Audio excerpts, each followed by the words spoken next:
Alors nous sommes dans cette série sur la deuxième épître de Pierre, mais aujourd'hui nous parlons de l'épître de Jude. Alors vous allez dire, mais quelle drôle d'idée de mettre l'épître de Jude dans une série sur la deuxième épître de Pierre. Vous allez voir, et particulièrement dans la prochaine session, comment l'apôtre Pierre utilise l'épître de Jude à l'intérieur de sa propre épître. Alors Jude, c'est une toute petite épître, même c'est un des plus petits livres de la Bible. Il n'y en a que 2 qui sont plus petits que Jude. Je vous laisse un petit peu le temps de deviner. Vous avez deviné. Les plus petits que Jude, c'est Abdias et puis c'est Philémon. Alors Jude, c'est une petite épître ici, mais qui est ce Jude, ou plutôt ce Judas? Parce que littéralement, c'est Judas. Mais pour qu'on ne confonde pas Judas avec le Judas Iscariote, dans la tradition, on va l'appeler Jude, mais dans le texte grec ici, c'est bien Judas. Donc ce Jude, c'est pas un apôtre. Il se présente pas comme étant un apôtre. Il se présente juste comme un esclave, un serviteur de Jésus-Christ et frère de Jacques. Donc, qui est ce Jude exactement? On ne sait pas trop. Certains vont dire peut-être que c'est frère de Jacques au sens strict et donc le frère du Seigneur par la même occasion, puisque Jacques, celui qui écrit l'épître, est le frère de Jésus, ou en tout cas, il fait partie de ce cercle-là. Mais pourquoi ce Jude en question écrit une épître qui va se retrouver à l'intérieur de notre Bible? Maintenant, l'épître de Jude est dans notre Bible aujourd'hui, mais au départ, il y avait quelques contestations et certains ne voulaient pas mettre cette épître dans le canon des Écritures et on va expliquer ça dans quelques instants. Maintenant, ce Jude en question, parce qu'il a été justement cité par Pierre et que Pierre va utiliser l'épître de Jude, certains vont même jusqu'à dire que Pierre a copié sur Jude. Bon, ce n'est pas vraiment du copier-coller, mais en tout cas, il va approuver le contenu de l'épître de Jude. Du coup, ça va rendre l'épître de Jude un peu plus apostolique, sous l'autorité de l'apôtre Pierre, en tout cas reconnu par l'apôtre lui-même. Alors, de quoi ça parle cette épître? Bon, ça commence comme une épître traditionnelle, c'est-à-dire avec des salutations. Jude, esclave de Jésus-Christ et frère de Jacques, à ceux qui sont appelés, donc c'est vraiment très vague ici, aimés de Dieu, le Père et gardés pour Jésus-Christ, que la compassion, la paix et l'amour vous soient multipliés. Et cette première déclaration a toute son importance. Jude, dès le départ, va parler de compassion, de paix et d'amour. Et ça va être comme un leitmotiv tout au long de cette épître-là. C'est la clé de lecture. Il écrit avec compassion, avec paix et avec amour.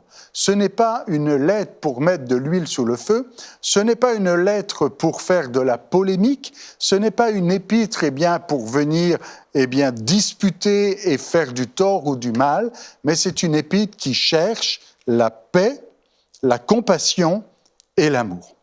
Et malgré cela, il commence à dire, attention, il y a des problèmes.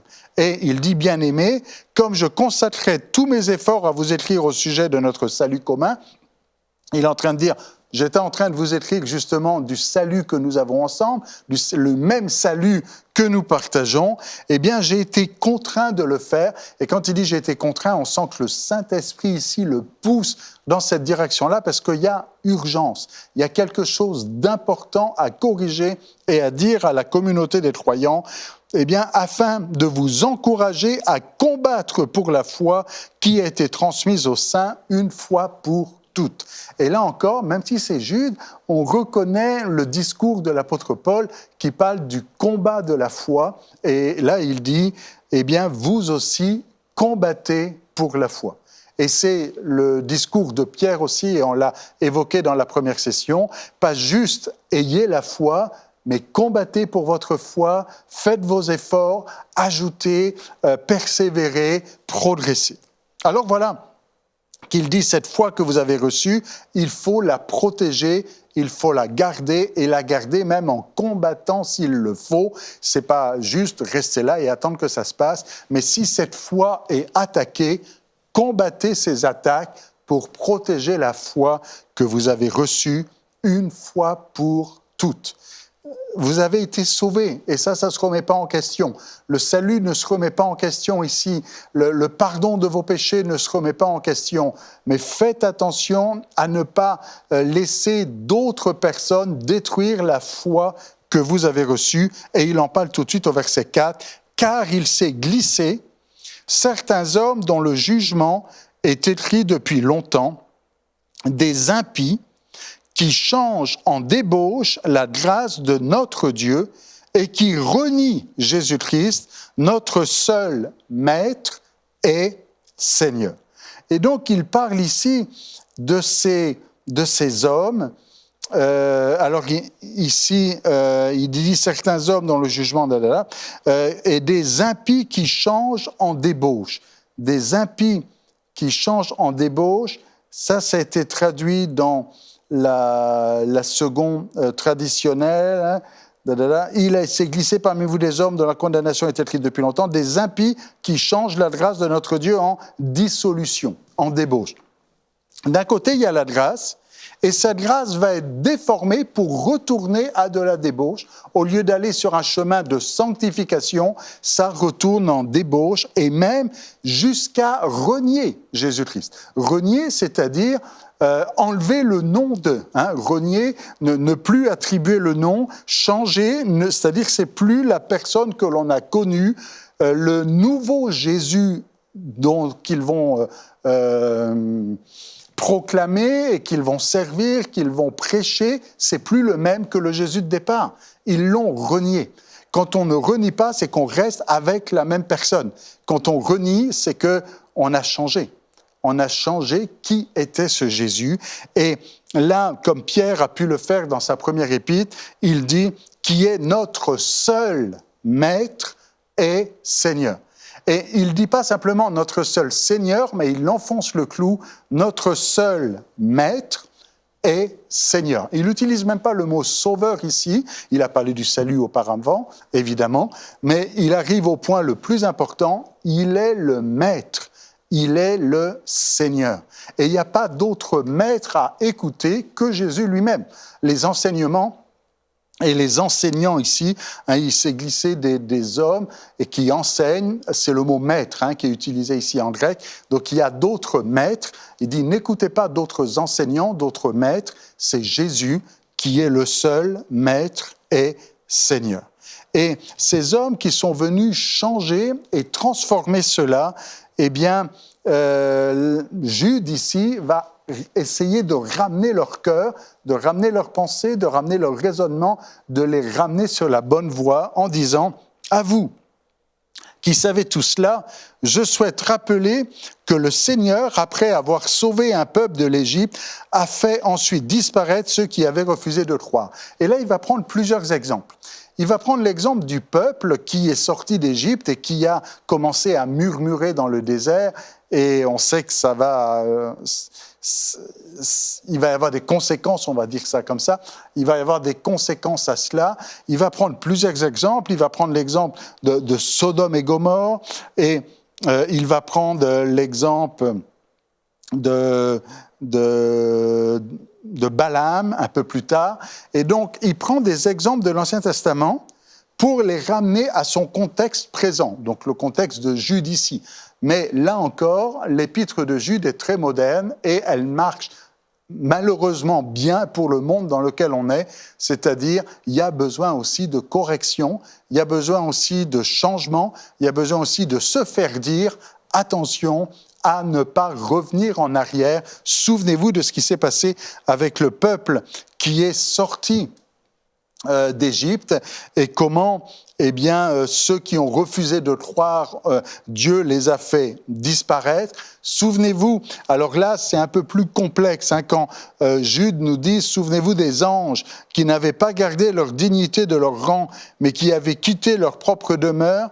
Ils les gardent dans les lieux éternels, au fond des ténèbres, en vue du jugement du grand jour. » Donc ici, il fait référence à une autre histoire. On aura l'occasion d'en parler dans la prochaine session, une histoire Alors, est-ce que c'est connecté avec ce texte de la Genèse où il est question des fils des dieux qui sont allés coucher avec les filles des hommes?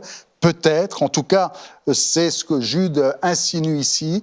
Il dit, les anges, alors le peuple a été condamné parce qu'ils ont refusé de croire. Les anges aussi, ici, ont reçu une correction parce qu'ils ont mal agi, ils n'ont pas gardé leur rang, ils étaient sur un rang élevé, puis ils sont descendus dans quelque chose qui n'était pas de leur niveau, si on peut dire les choses ainsi. Et il dit, souvenez-vous aussi même de Sodome et de Gomorrhe et des villes voisines, qui d'une manière semblable, donc il y a une analogie ici, se sont livrés à l'inconduite sexuelle et ont couru après des êtres d'une autre nature, puisqu'ils voulaient même, à un moment donné, abuser de ces anges qui étaient venus visiter Lot. Et se sont donnés en exemple soumis à une peine d'un feu éternel.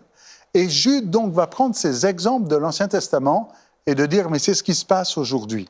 Souvenez-vous de ça, parce qu'aujourd'hui, il y a la même conséquence aux mêmes actions.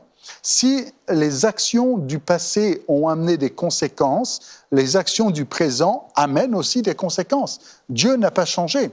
Ce qui était intolérable pour Dieu aux temps anciens l'est toujours au temps présent. Et c'est ce qu'il dit au verset 8, « D'une façon semblable, eux aussi, au gré de leurs rêves, souillent, donc là il fait référence au présent, souillent la chair, méprisent la seigneurie.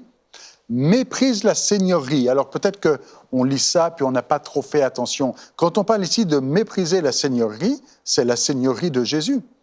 On méprise le fait que Jésus est Seigneur.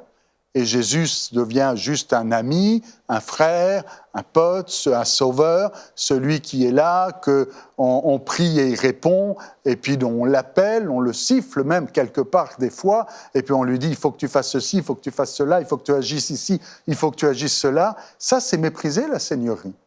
Parce que quand on ne méprise pas la seigneurie et qu'on reconnaît que Jésus est Seigneur, on vient devant lui comme devant le roi, avec respect, avec révérence, en s'agenouillant et en disant « Maître, parle, ton serviteur écoute ».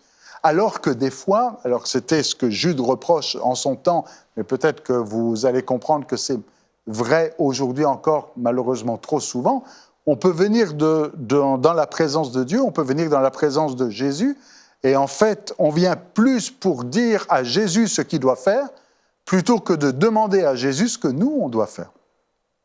La première parole de l'apôtre Paul lorsqu'il rencontre Jésus, c'est « Que veux-tu que je fasse ?»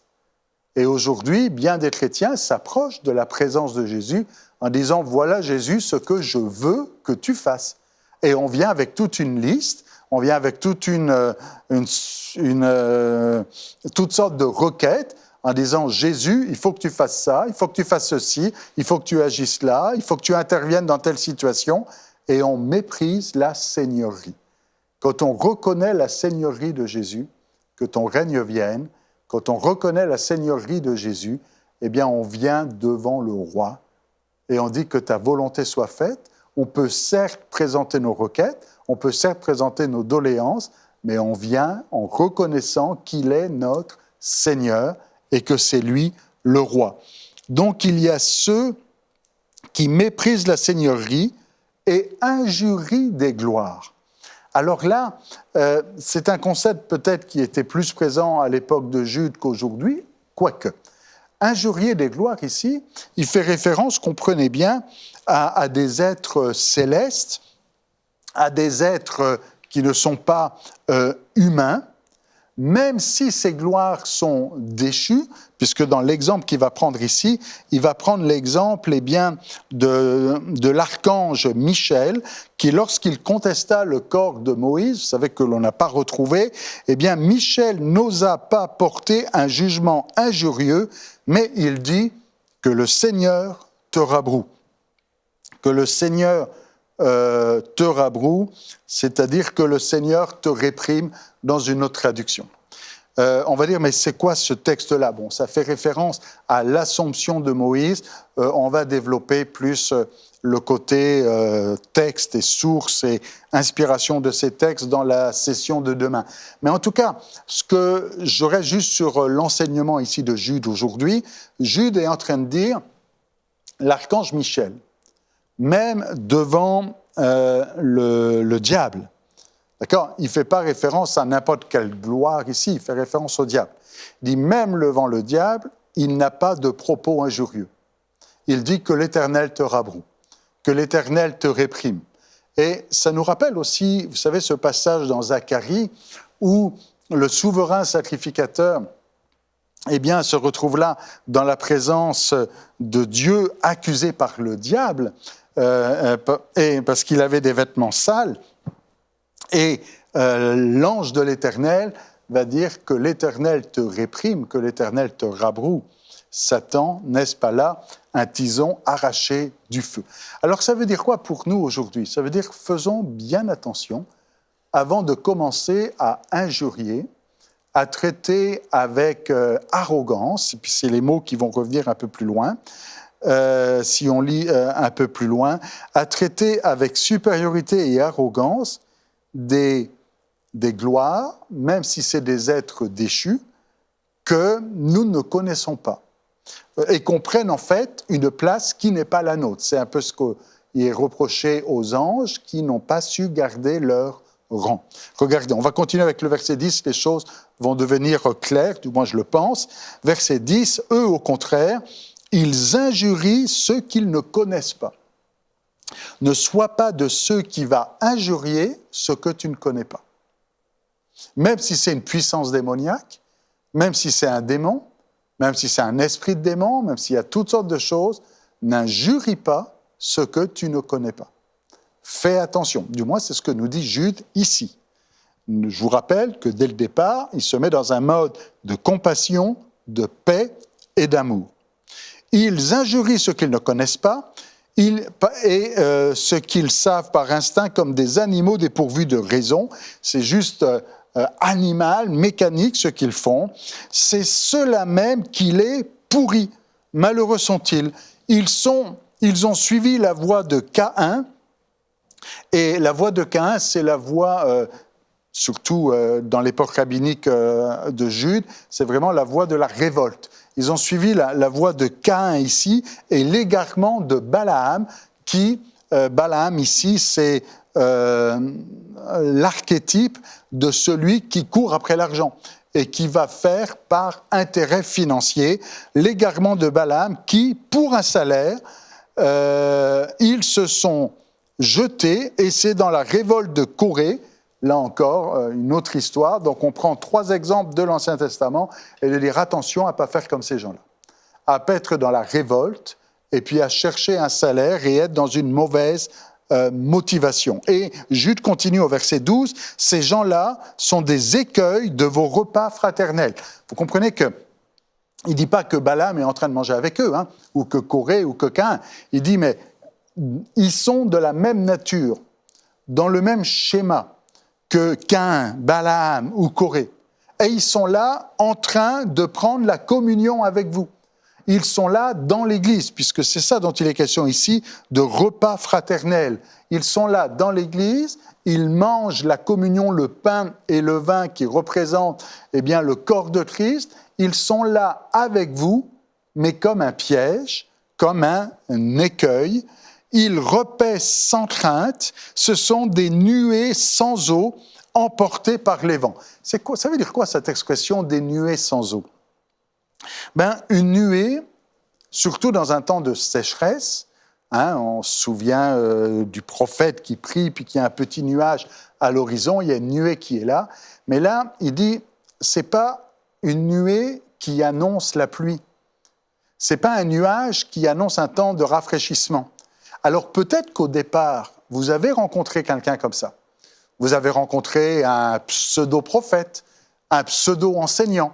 Vous avez rencontré un pseudo, un pseudo-nuage qui va faire croire que la pluie arrive, avec toutes sortes donc de promesses, avec toutes sortes de paroles qui amènent de l'espérance, qui amènent une aspiration, qui amènent une attente de quelque chose de bon, mais qui amène aussi une déception, parce que le nuage est sans eau. Le nuage qui annonçait la pluie, finalement, n'a pas d'eau. Et c'est juste un nuage qui passe, et il n'y a pas de pluie, il n'y a pas de rafraîchissement, il n'y a pas de bénédiction, il y a juste des paroles. Et c'est ce que c'est ce que Jude ici, nous dit. Ils sont là comme des nuées sans eau, emportées par les vents, des arbres de fin d'automne sans fruits, des arbres où on attendrait le fruit de l'automne, mais il n'y a pas de fruit. Donc, et 2 fois morts, déracinés, des vagues sauvages de la mer rejetant l'écume de leur turpitude. On comprend qu'il y a toutes sortes d'analogies qui sont là, mais pour dire toute la même pensée, ils annoncent quelque chose, mais il n'y a rien. Il n'y a que de la déception. Ils disent qu'il va y avoir une bénédiction, mais il n'y a jamais de bénédiction. Ils annoncent un réveil qui n'est jamais là. Ils annoncent parce que c'est des nuées sans eau. Astres errants auxquels l'obscurité des ténèbres est réservée pour toujours, et même des astres qui vont même plus briller. Et c'est à leur sujet, nous dit Jude, qu'Enoch, le 7e depuis Adam, a dit en prophète, et là il fait référence à une prophétie d'Enoch, « Le Seigneur est venu avec ses saints par dizaines de milliers afin d'exercer le jugement contre tous et les confondre pour toutes les œuvres d'impiété et pour toutes les paroles dures qu'ont proférées contre lui les pécheurs impies. » Notez bien que là, on verra cette histoire d'Enoch qui prophétise, mais là, juste ce qu'il est en train de dire, c'est que le Seigneur va demander des comptes. Va demander des comptes contre toutes les paroles qui ont été dites, et des paroles qui ont été comme des arbres sans fruits et des nuées sans eau. Mais ce n'est pas juste des arbres sans fruits et des nuées sans eau, ce sont aussi des paroles dures qui ont été proférées contre Dieu. Des paroles dures contre Dieu. Parce que quand on méprise la seigneurie et quand on commence à déformer le message, on s'attaque à Dieu. Même un non-chrétien, on en trouve ça dans les Actes des Apôtres. Même Gamaliel, à un moment donné, va donner ce conseil au Sanhédrin, ne prenons pas le risque de combattre contre Dieu. Et lui, il sait qu'il faut faire attention à ne pas dire et faire des choses qui vont contre la volonté de Dieu. Mais ceux qui sont dans ce mode-là et qui injurient les gloires et qui sont comme des nuées sans eau, des arbres sans fruits, vont même jusqu'à dire des paroles dures contre Dieu et au lieu de faire le travail de Dieu, vont plutôt œuvrer contre lui. Ce sont des gens qui mauderaient, donc qui murmurent, qui parlent mal, qui se plaignent de leur sort, qui vont au gré de leurs propres désirs, leur bouche parle avec une monstrueuse insolence, et là le mot est très moderne, ils sont insolents. Et le traducteur de la NBS dit « une monstrueuse insolence ». Il y a un manque de respect flagrant alors qu'ils flattent les gens par intérêt. L'apôtre Paul parlait que dans les derniers temps, on chercherait, on se donnerait une foule de docteurs cherchant à entendre des choses qui nous sont agréables. Et c'est le même genre de propos ici, des gens qui flattent les gens par intérêt. Mais Jude, après avoir fait ce constat, arrive avec des recommandations. Il dit « Mais vous, mes bien-aimés, souvenez-vous des paroles dites à l'avance par les apôtres de notre Seigneur Jésus-Christ. Il vous disait, dans les derniers temps, il y aura des moqueurs qui iront au gré de leurs propres désirs en impie. » On voit même que Jude, quelque part, fait référence au texte de l'apôtre Paul, du moins ça y ressemble. Les voilà, les fauteurs de division, les êtres animaux, ceux qui n'ont pas l'esprit. Mais vous, bien-aimés, construisez-vous sur votre très sainte foi. Et ça, c'est en phase avec ce que Pierre disait lorsqu'il disait « ajoutez à votre foi, faites tous vos efforts pour ». Eh bien là, il dit de la même manière, sur la base de la foi, construisez-vous sur votre très sainte foi priez par l'Esprit Saint, gardez-vous dans l'amour de Dieu en attendant la compassion de notre Seigneur Jésus-Christ pour la vie éternelle. Ayez compassion de ceux qui hésitent, de ceux qui doutent, de ceux qui hésitent. D'autres, sauvez-les en les arrachant du feu. Pour d'autres, enfin, ayez une compassion mêlée de crainte, détestant jusqu'à la tunique tachée par la chair. Ce que Jude est en train de dire, c'est il faut de l'amour, de la paix, de la compassion, que vous soyez certes sévères concernant le péché, détestant jusqu'à la tunique même tachée par la chair, mais aie compassion des gens. À plus forte raison, même quand il parle des gloires, il dit ne sois pas injurieux, ne sois pas méprisant, mais aime ton prochain, aime ton frère, aime même celui qui est tombé, aime celui qui a besoin d'être relevé, secours, sauve, arrache du feu, si tu le peux, celui qui est sur le mauvais chemin, mais sois là dans cette paix, dans cette compassion et dans cet amour, tout en étant dans une crainte pour ce qui est bon, ce qui est juste, ce qui est droit, ce qui est vrai. Alors c'est ça l'exhortation de Jude, c'est de dire il y a un enseignement qui a été donné par les apôtres dès le départ. Ne vous laissez pas détourner par des gens qui flattent par intérêt, qui sont des prometteurs, qui promettent toutes sortes de choses qui n'arrivent jamais, des nuées sans eau, des arbres sans fruits, des faux docteurs, des faux enseignements, des pseudo-prophètes, des pseudo-docteurs. Mais revenez, souvenez-vous des paroles. Et ça, c'est quelque chose de récurrent que l'on voit aussi bien chez Jude que chez Pierre, que chez Paul, que chez Jacques et même chez Jean, de revenir au point de départ. Souviens-toi du jour où tu as accepté Jésus. Souviens-toi des paroles de salut, du jour où tu lui as donné ta vie, où tu lui as dit « Sois mon sauveur, sois mon Seigneur ». Eh bien, et ne change pas de chemin, reste sur ce cap. Le jour où tu as décidé de suivre Jésus, reste sur ce cap. Le jour où tu as compris l'œuvre de la croix, ne change pas tes regards. C'est toujours la croix qui te sauve et qui doit être l'objet de ta méditation. C'est lui, c'est vers Jésus, crucifié, Jésus ressuscité, que tu dois porter les regards, que tu cours dans cette carrière qui est ouverte, dit l'auteur de l'Épître aux Hébreux, les yeux fixés sur Jésus. Et ça se finit avec une louange finale, ce qu'on appelle une doxologie, à celui qui peut vous garder de toute chute. Comprenez que le but ici, c'est « je ne veux pas que tu chutes ». Jude n'écrit pas pour casser, il n'écrit pas pour faire du mal, il écrit pour « je ne veux pas que tu chutes ». Et il faut que tu entendes ça aujourd'hui. Dieu ne veut pas que tu chutes.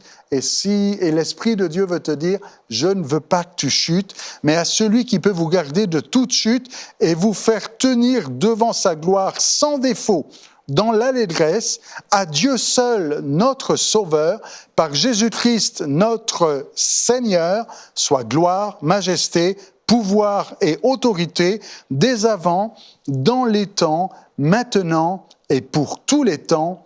Amen. Alors c'est ça, la recommandation de notre frère, on va dire, Jude. Le Seigneur veut que tu sois debout, tiens ferme, ne lâche pas. Et demain, on revient avec la deuxième épître de Pierre et voir comment il est connecté avec Jude.